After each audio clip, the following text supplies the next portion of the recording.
ઉભા થાવ ઉભા થાવ. એ કેમેરા વાળાને દેખાય. હે દિનેશભાઈ, ઈશ્વર આ 500 ભગવાનને સાચવે છે. 500 ભગવાન, ગાંડા, લૂલા, લંગડા, અપંગ, દીકરા દીકરીઓ, દાદા દાદીઓ, 500.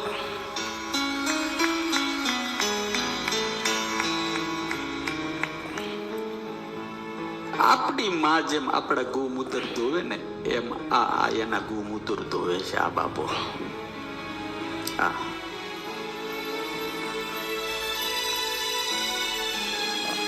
હું હમણાં એની બાજુમાં કથા કરવા ગયો ને તો મને કે સ્વામી હાલો ને તો હું ગયો તો, અને એટલા પ્રેમથી સાચવે. આહા, આપણે અમદાવાદ બગોદરા હાઈવે ઉપર છે, જોરદાર કામ કરે.